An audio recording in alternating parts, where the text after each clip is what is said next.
आप जो है अच्छाई और बुराई दोनों को डिफाइन कर दें।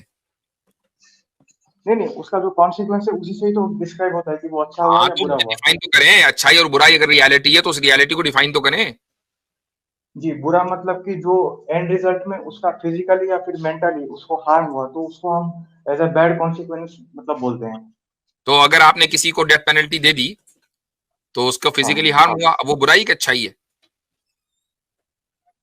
भाई, ये तो एग्जाम्पल गलत हुआ ना। मैं इसका पूछ रहा हूँ, हेल और हेवन का बात कर रहा हूँ। आप नहीं नहीं, इसका मैं भी एग्जाम्पल मत आपने लीजिए। कहा ना कि अगर एंड रिजल्ट उसका बुरा निकले, हाँ फिजिकल हार्म हो जाए, तो इस बंदे को फिजिकल हार्म हो गया, इससे ज्यादा और क्या बुरा रिजल्ट निकलेगा कि आपने उसको जिंदा लटका दिया?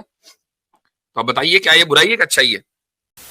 जी, ठीक हो गया। जो अच्छा जी, जो पिछले बार जो डिस्कशन किया था उस पर एक पॉइंट जस्ट बोलना चाहता था। जैसे अरे यार आपने सीधा बोला इधर कि बोला जो करो, या इधर उधर की बातें नहीं किया करो। हाँ ठीक है, बोले। जी, तो आपने जैसे बताया था कि जो क्वालिटीज को मैनिफेस्ट करना, वो एक अच्छा काम है, आपने बताया था। पर ये तो मेरे को ठीक नहीं लग रहा, क्योंकि अच्छा काम वही होता है जो जिसका कॉन्सिक्वेंस अच्छा होता है। तो यहाँ पे क्वालिफिकेशन मतलब जो मैनिफेस्ट किए हैं क्वालिटी, तो उसमें से कॉन्सिक्वेंस बुरा आएगा, क्योंकि उसमें क्या काफी क्या क्या? हेल में जाएगा। मैं नहीं समझा किस चीज को मेंटेन करना। नहीं नहीं, जो क्वालिटीज है मतलब गॉड का, उसको मैनिफेस्ट करना, आप बोलते हो कि अच्छा काम है ये मैनिफेस्ट करना। तो वेट, अच्छा का मैं डेफिनेशन। आपकी आपका लफ्ज जो है ना वो मुझे समझ में नहीं आ रहा, किस चीज को? सही साफ साफ बोले और मतलब माइक करीब करें। हाँ, जी, जो गॉड का जो ऑल जस्ट का जो क्वालिटी है उसको मैनिफेस्ट करना आप अच्छा समझते हो, यही ना? क्वालिटीज के मैनिफेस्टेशन को होना, अच्छा ठीक है, हाँ। हाँ, तो मेरे हिसाब से ये अच्छा नहीं है, क्योंकि जो एंड रिजल्ट अच्छा। है मतलब जो उसका जो एंड कॉन्सिक्वेंस उसका अच्छा नहीं होगा। इसीलिए वो ओके। अच्छा नहीं है, ये मैं सोच रहा हूँ। तो इस हिसाब से तो काफिर को पैदा नहीं करना चाहिए, क्योंकि उसका एंड कॉन्सिक्वेंस अच्छा नहीं होगा। तो ये मेरा पॉइंट था।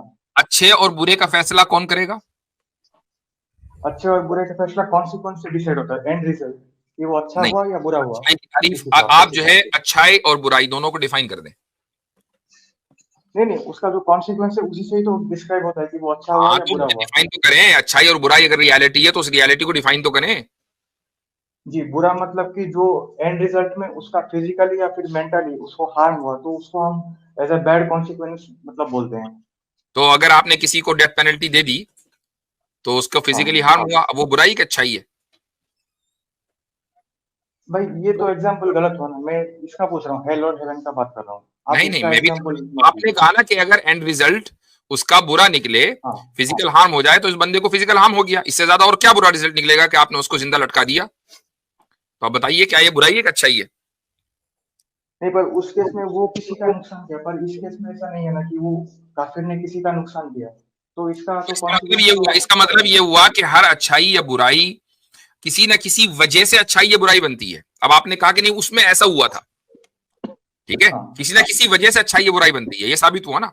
तो एक आदमी हाँ अगर किसी की किंगडम में, किसी के मुल्क में रहकर ये कहे कि मैं तो ना इस मुल्क की हुकूमत को मानता, ना इसके प्रेसिडेंट को मानता, ना प्राइम मिनिस्टर को मानता, ना कॉन्स्टिट्यूशन को मानता, और ना उसके कॉन्स्टिट्यूशन पे चलूंगा, ना कानून पे चलूंगा, तो अब ये बुराई है कि अच्छाई है?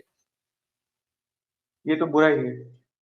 तो आप अल्लाह के मुल्क और उसकी ममलकत में रह रहे हैं, एक एक इंच एक एक जमीन उसकी पैदा करता है, ना उसको मानते, ना उसके कानून को मानते, ना उसके कॉन्स्टिट्यूशन को मानते, ना उसके भेजे हुए पैगंबरों को मानते, तो ये बुराई नहीं होगी? ये तो बुराई हुई, पर उससे एक स्टेप बस। पीछे आप अब जाइए ना, जब जो बुराई होगी तो उस बुराई के उसकी बुराई का नतीजा भी निकलेगा। नहीं, मैं तो एक स्टेप पीछे जा रहा हूँ ना, कि जो क्वालिटीज का उन्होंने मैनिफेस्टेशन किया तो उसको आप अच्छा कैसे समझ रहे हैं, ये मेरे को बस जानना था। आप अगर बुराई और अच्छाई के कॉन्सेप्ट को समझ गए तो मैनिफेस्टेशन होगा, उसका कोई भी कॉन्सिक्वेंस निकले। बात यह है कि अगर आप इसको बुराई समझ रहे हैं, या तो या कि आप अच्छाई और बुराई की मुझे डिफाइन कर दें ऐसी कि जिसको सब मान लें। आप भी जिस बुराई को मैं बुराई कह रहा हूं उसको बुराई तस्लीम कर रहे हैं, तो जब बुराई तस्लीम कर रहे हैं तो फिर उसका नतीजा भी निकलेगा।